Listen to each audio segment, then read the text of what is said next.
Hello students, नमस्कार। आप सभी के सभी कैसे हो? उम्मीद है स्टूडेंट आप बहुत बढ़िया होंगे। तो स्टूडेंट, आज के इस क्लास में हम सेट्स के एक और इंट्रोडक्शन पार्ट को शुरू करने वाले हैं और बात करने वाला हूँ वेन डायग्राम क्या होता है, यूनियन ऑफ सेट्स क्या होता है, इंटरसेक्शन ऑफ सेट्स क्या होता है, डिफरेंस क्या होता है सेट्स का, बहुत ज़्यादा डिटेल में कराने वाला हूँ। तो आइए आज की कहानी को शुरू करते हैं और बात करते हैं इंट्रोडक्शन की। तो बेटा, अगर हम यहाँ से वेन डायग्राम की बात करें तो वेन डायग्राम का मतलब क्या होता है? वेन डायग्राम के यूनिवर्सल सेट को, यानी कि अगर हमने एक यूनिवर्सल सेट कंसिडर किया, यूनिवर्सल सेट को हमें एक क्लोज कर्व यानी कि रेक्टेंगल या फिर स्क्वायर शेप में हमें रिप्रेजेंट करना होता है, और यूनिवर्सल सेट के सबसेट को हमें एक सर्कल या फिर ओवल शेप के अंदर रिप्रेजेंट करना होता है, जो रेक्टेंगल या स्क्वायर के अंदर ही होना चाहिए। उसको हम क्या कहते हैं? वेन डायग्राम कहते हैं। तो देखिए, सबसे पहले आपको एक एग्जांपल की हेल्प से समझाता हूँ, फिर मैं चलूँगा डेफिनेशन पे। एक मैं यहाँ से यूनिवर्सल सेट कंसीडर कर लेता हूँ। 1 2 3 4 5 6 7 8 9 और 10। ठीक है जी। अब यहाँ से एक सेट ए भी मान लेता हूँ। एक सेट ए कर देते हैं क्या? 2 3 4 और 5। ठीक है जी। अब ये वेन डायग्राम होता क्या है? तो सबसे पहले क्या करते हैं, एक हम रेक्टेंगल बना लेते हैं। एक स्क्वायर भी आप बना सकते हो, ज़रूरी नहीं है रेक्टेंगल ही बनाना है। ठीक है। फिर इसका यूनिवर्सल सेट को इसमें लिख रहा हूँ। 1 2 3 4 5 6 7 8 9 और 10। ठीक है। इसका सबसेट हमने क्या कंसिडर किया? 2 3 4 5 कंसिडर किया। और इस 2 3 4 5 को मैं क्या कर रहा हूँ, एक सर्कल में रिप्रेजेंट कर रहा हूँ ऐसे। तो बेटा, इसी को हम क्या बोलते हैं?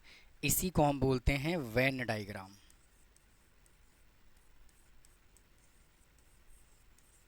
इसी को हम क्या बोलते हैं? वेन डायग्राम बोलते हैं।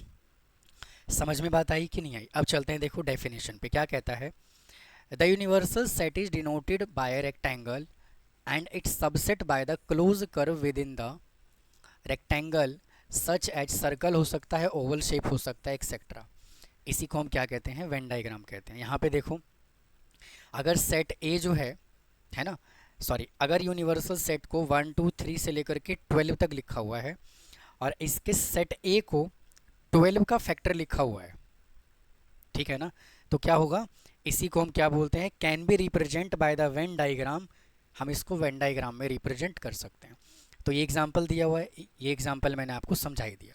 तो इस तरह से, ठीक है। आइए चलते हैं और आगे। तो स्टूडेंट, ऑपरेशन सेट्स में जो फर्स्ट टाइप है वो क्या है? Union of two sets. आप लोगों को मालूम है यूनियन का मतलब क्या होता है? यूनिटी का मतलब क्या होता है? जोड़ना, ऐड करना। ठीक है। मैं आपको डेफिनेशन पे बाद में लेके चलूँगा, पहले मैं एग्जांपल की हेल्प से समझाता हूँ। सबसे पहले क्या करो, एक सेट ए कंसीडर कर लो, जिसको मैंने कहा 1 2 3 और 4। ठीक है। और एक सेट बी कंसीडर कर लीजिए, 4 5 और 6। यूनियन ऑफ टू सेट्स मतलब कहने का ये है, दो सेट को हमें कंबाइन करना है। तो मतलब कहने का ये है कि इसको हम क्या बोलते हैं? A union B. ठीक है। ये यूनियन का सिंबल होता है। और यूनियन का मतलब क्या होता है? जो सेट ए के अंदर एलिमेंट है वो लिख दीजिए, 1 2 3 और 4। ठीक है। और सेट बी में एलिमेंट क्या है? 4 5 6। तो 4 वाला एलिमेंट रिपीट नहीं करना, आपको क्या लिखना है? 5 और 6। इसी को हम बोलते हैं यूनियन ऑफ सेट्स। दो सेट को हमने कंबाइंड कर दिया। ठीक है। अब डेफिनेशन पे चलते हैं। देखो, the union of two sets A and B written as, इसको हम इस तरह से लिखते हैं, इसको रीड करते हैं। A union B is the set consisting all element which belong to A और बी। मतलब कि एक ऐसा सेट बना दो जिसके अंदर ए के भी सेट मौजूद हों और बी के भी सेट मौजूद हों। तो बेटा, हम इसको ए और बी भी बोलते हैं। अगर ए यूनियन बी है तो हम इसको ए और बी भी बोलते हैं। ठीक है। और इसको मैथमेटिकली कैसे लिखा जाएगा? अगर आप इसको सेट बिल्डर फॉर्म में लिखोगे, x is such that x belongs to set A. एक ऐसा सेट बनाओ ए यूनियन बी का जिसके अंदर ए का भी एलिमेंट हो और इसके अंदर बी के भी एलिमेंट हो। समझ पाए कि नहीं? अच्छा, देखो एग्जाम्पल फिर से लिया हुआ है। एक सेट बेटा ए है जिसके अंदर 1 2 3 4 5 एलिमेंट हैं। एक सेट बी है जिसके अंदर 1 3 5 7 9 है। इन दोनों को हमने क्या कर दिया? कंबाइन कर दिया। समझ में बात आई कि नहीं आई? अच्छा, एक सेट ए है A B C D E, एक सेट बी है सी ए आई ई, फिर हमने क्या किया, इन दोनों को कंबाइन कर दिया। भाई यहाँ तक आप लोगों को समझ में आया कि नहीं आया? यहाँ से बेटा एक छोटा सा रिजल्ट और निकल के आता है कि अगर मान लीजिए बी अगर ए का सबसेट है, मतलब बी अगर ए का पार्ट है, तो जब भी आप ए यूनियन बी निकालोगे, है ना, तो हमेशा जो आंसर आएगा वो क्या आएगा, ए आएगा। पूछो सर क्यों? क्योंकि बेटा बी ए का पार्ट है ना, तो ए बड़ा सेट होगा या उसके इक्वल होगा, है ना। ए जो होगा वो या तो बी के इक्वल होगा, समझ रहे हो, या तो ए जो है वो बी के इक्वल होगा। तो इसीलिए ए जो है वो क्या है, यहाँ पे बड़ा है, तो हमेशा ए यूनियन बी निकालोगे तो हमेशा सेट ए ही मिलेगा आपको। क्या बोला है, अगर बी ए का पार्ट है, अगर मान लीजिए ए के अंदर नंबर ऑफ एलिमेंट है 2 3 और 4, और बी के अंदर एलिमेंट है 3 और 4, ठीक है, तो क्या है, बी जो है वो ए का सबसेट है ना, तो ए बड़ा है, तो जब इन दोनों का यूनियन निकालोगे तो बेटा ए ही तो आएगा या कुछ और आएगा। ठीक है, चलिए और आगे चलते हैं। ठीक है, अब देखो, अब इसको आप ज्योमेट्रिकली कैसे शो करोगे उसको समझाता हूँ। देखिए, जैसे मान लो इसको हम वेन डायग्राम की हेल्प से समझ लेते हैं। ठीक है, इसको हम वेन डायग्राम की हेल्प से समझते हैं। अगर मान लीजिए बेटा ये सेट ए है और अगर ये सेट बी है, ठीक है भाई, ये वाला जो है ये सेट ए है और ये वाला है सेट बी। ठीक है, तो अगर आपको यूनियन शो करना है ना, ए यूनियन बी, ये यूनिवर्सल सेट है, तो ए यूनियन बी वाला जो पोर्शन होगा वो कौन से वाला होगा, ये पूरा होगा। ए यूनियन बी जो होगा ये पूरा ए यूनियन बी कहलाएगा। ठीक है, चलिए अगले कॉन्सेप्ट पे चलते हैं, बस जुड़े रहिए, एक एक चीज़ समझा दूंगा मैं आपको बहुत ही सिंपल वे में। ठीक है, आइए अब बात करते हैं इंटरसेक्शन ऑफ टू सेट्स। बेटा इंटरसेक्शन का मतलब होता है कॉमन, ऐसे दो सेट जिसके अंदर कॉमन होना चाहिए। देखो पहले एग्जांपल पे चलता हूँ फिर क्वेश्चन पे आऊँगा। एक सेट ए है जिसको मैंने कहा 2 3 4 एलिमेंट है, एक सेट बी है जिसको मैंने कहा 3 और 4 है, और मुझे क्या करना है, ए इंटरसेक्शन बी निकालना है। तो इंटरसेक्शन का मतलब होता है ए, और ये उल्टा यू टाइप में बनता है, ये समझ रहे हो। दोनों में कॉमन क्या है, 3 और 4, 3 और 4, तो ये कहलाएगा आपका ए इंटरसेक्शन बी। यस और नो, क्या कहलाएगा, ए इंटरसेक्शन बी कहलाएगा। दोनों में जो कॉमन है उसी को हम बोलते हैं इंटरसेक्शन। अच्छा, डेफिनेशन पे चलो। The intersection of two sets A and B written as A intersection B, A intersection का सिंबल होता है, इसको ए इंटरसेक्शन बी को रीड किया जाता है। Is the it's set consisting of all element which belong to both A and B, मतलब एक ऐसा एलिमेंट हो, एक ऐसा सेट हो जिसके अंदर जो एलिमेंट हो वो सेट ए के भी हो एंड सेट बी के भी हो। दोनों में कॉमन क्या था, 3 4 था, हाँ कि ना, समझ में बात आई। तो क्या कहता है, is the consisting of all common element A and B. समझ गए। देखो अगर सेट ए 1 2 3 4 है, सेट बी 1 3 5 7 है, तो दोनों में कॉमन क्या है, 1 3 5 कॉमन है, तो ये हमने इसका इंटरसेक्शन निकाल लिया। ठीक है, एक एग्जांपल और है, A B C D E आई है, ए ई आई ई है ना, तो दोनों में कॉमन क्या है, दोनों में कॉमन बेटा ये है। ठीक है, एक जगह एक्चुअली ना सी आएगा, यहाँ पे ई लिखा हुआ है, ठीक है, एक जगह सी आएगा। ठीक है, चलो अब देखो, अगर मान लीजिए बी ए का सबसेट है, तो ए इंटरसेक्शन बी जो होगा वो क्या होगा, सेट बी होगा, ये आपको याद रखना है। इसके पहले वाले एग्जाम्पल में देखो हमने क्या कहा था कि अगर बी ए का पार्ट है, चेक करो बी ए का पार्ट है, तो अगर हम इसको ए इंटरसेक्शन बी की बात करें, ए इंटरसेक्शन बी की बात करें, तो बेटा वो हमेशा जो है वो कौन सा आएगा, सेट बी आएगा, क्योंकि दोनों में से इंटरसेक्शन में छोटे वाला सेट लिया जाता है और यूनियन में बड़े वाला लिया जाता है। ठीक है, अच्छा एक छोटा सा पॉइंट और है कि what is disjoint set. Disjoint set का मतलब ऐसा सेट होता है कि एक सेट ए ले लो, एक सेट बी ले लो। देखो डिसजॉइंट सेट पे चलते हैं। एक सेट पी ले लेता हूँ जिसको मैंने कहा 4 और 5। एक सेट क्यू ले लेता हूँ जिसको मैंने कहा 7 8। तो बेटा इन दोनों में कुछ कॉमन दिख रहा है क्या?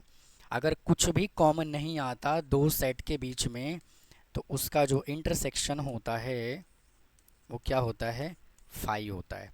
उसको बोलते हैं डिसजॉइंट सेट। क्या कहता है? देखो कि अगर एक ए सेट है जिसके अंदर 1 3 5 है, एक बी सेट है 2 4 6 8 10 है, तो दोनों का इंटरसेक्शन निकालोगे तो क्या आएगा? 5 आएगा। चलिए अगली कहानी पे चलते हैं। देखो अगला है डिफरेंस ऑफ टू सेट्स। अच्छा एक चीज़ और, हमने क्या करना है, इसका वेन डायग्राम तो समझा ही नहीं। इसका वेन डायग्राम समझाता हूँ। देखो जैसे मान लीजिए, ये क्या है? एक यूनिवर्सल सेट है। ठीक है, यूनिवर्सल सेट है। ये बेटा जी सेट ए है और ये सेट बी है। ठीक है, ये सेट ए है और एक सेट बी है। ये सेट ए है और ये वाला सेट बी है। ओहो, बार बार एक ही पेन बन जा रहा है। ये सेट ए और ये वाला सेट बी है। तो इंटरसेक्शन वाला पोर्शन कौन सा होगा? जो दोनों में कॉमन होगा। तो बेटा दोनों में जो कॉमन है वो कौन से वाला आ रहा है? ये वाला पोर्शन आ रहा है। इसको बोला जाता है इंटरसेक्शन। ठीक है, आइए चलते हैं अगली कहानी पे। डिफरेंस ऑफ टू सेट्स को समझाने के लिए मैं एग्जांपल एक लेता हूँ, फिर हम चलेंगे इस कहानी पे। देखो एक ए सेट ले लेता हूँ जिसको मैं कह देता हूँ 2 3 4 5 और 6। एक सेट बी ले लेता हूँ जिसको मैं कह देता हूँ 7 8 9 2 और 3। डिफरेंस ऑफ टू सेट्स का मतलब होता है ए माइनस बी। मतलब कि हमें क्या करना है? ए माइनस बी निकालना है। क्या निकालना है? ए माइनस बी।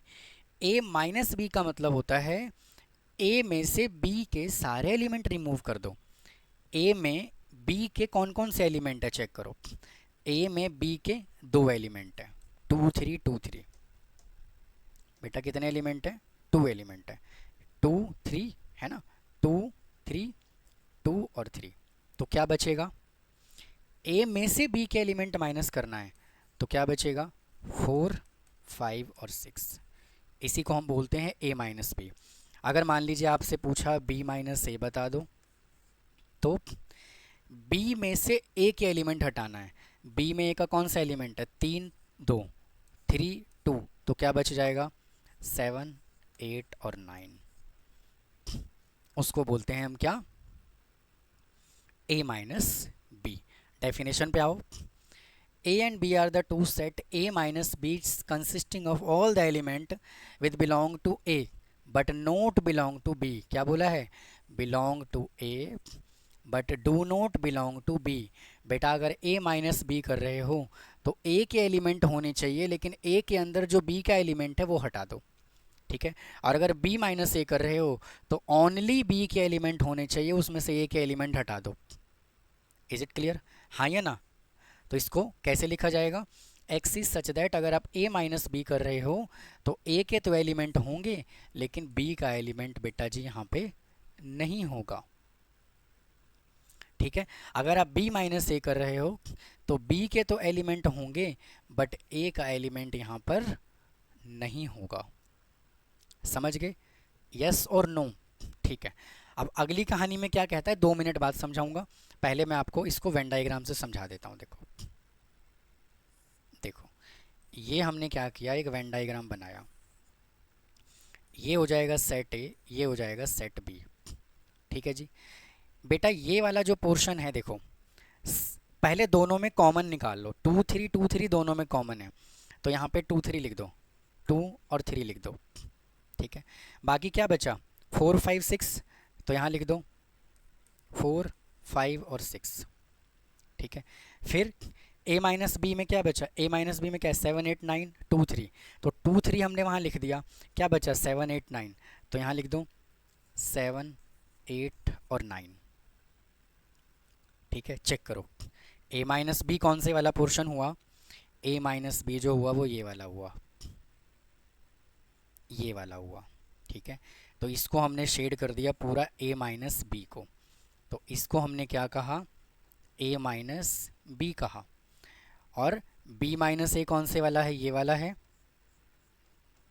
तो इसको हमने कहा b माइनस ए। ठीक है, जिसको हम बड़े प्यार से भी कह सकते हैं क्या, ओनली ए। ठीक है, और इसको हम क्या कह सकते हैं, ओनली बी। ठीक है भैया, हाँ या ना। अच्छा, एक चीज़ और है, देखो उसने बोला है कि अगर a माइनस बी है और b माइनस ए है और a इंटरसेक्शन b है, तो बेटा a माइनस बी और b माइनस ए हमेशा म्यूचुअली डिसजॉइंट सेट होगा। मतलब कि कुछ भी कॉमन नहीं आएगा। चेक करो ना, सेट a माइनस बी में 5 6 4 है, सेट b माइनस ए में 7 8 9 है। कुछ कॉमन दिख रहा है क्या, कुछ भी कॉमन नहीं है। तो दोनों का जो इंटरसेक्शन है वो क्या आ जाएगा, 5 आ जाएगा। वही उसने यहाँ पे बोला हुआ है।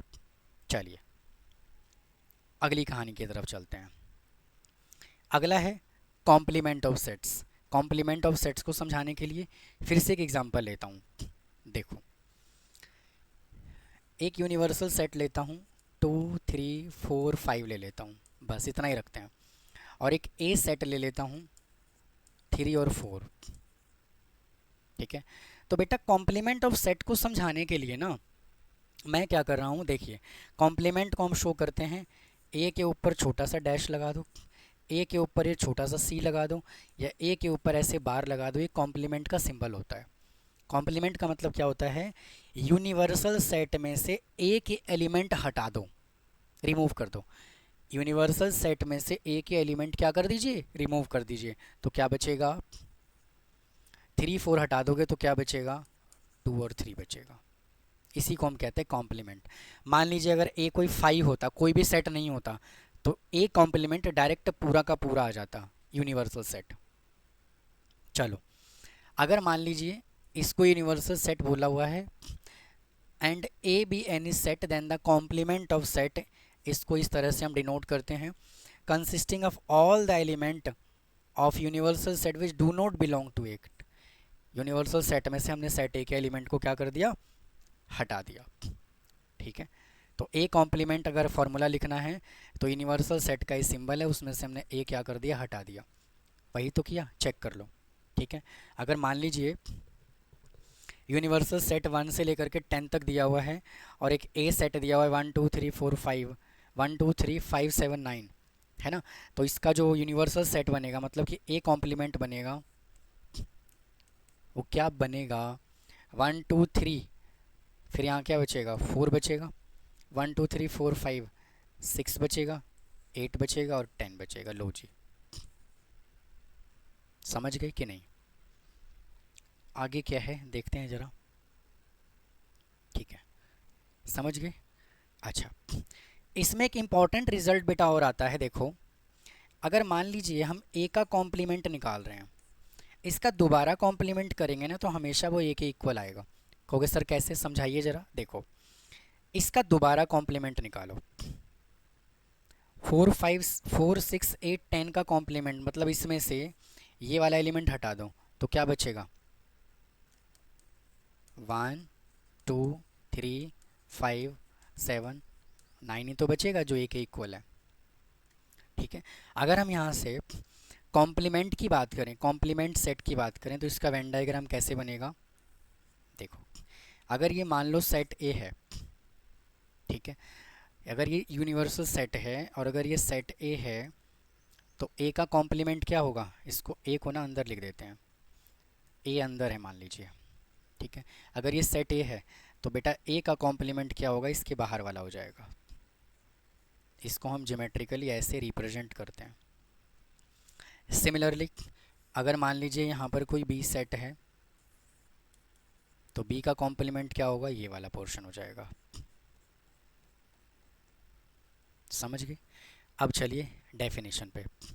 तो इसको किस तरह से रिप्रेजेंट किया जाता है, x belongs to universal set but A का एलिमेंट उसके अंदर नहीं होना चाहिए। ठीक है जी, तो उम्मीद है स्टूडेंट आपको ये वाला वीडियो समझ में आया होगा। अगर फिर भी कोई डाउट रह जाता है तो प्लीज़ कमेंट बॉक्स में कमेंट कीजिए।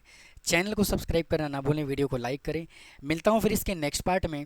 अभी इंट्रोडक्शन ख़त्म नहीं हुआ है, ये वीडियो बहुत ज़्यादा लेंदी हो जाएगा, इसीलिए इसका एक और पार्ट लेकर के आ रहा हूँ मैं, और उसमें आपको बताऊँगा कार्डिनल नंबर के फॉर्मूले क्या होते हैं। ठीक है, तो मिलता हूँ फिर नेक्स्ट पार्ट में।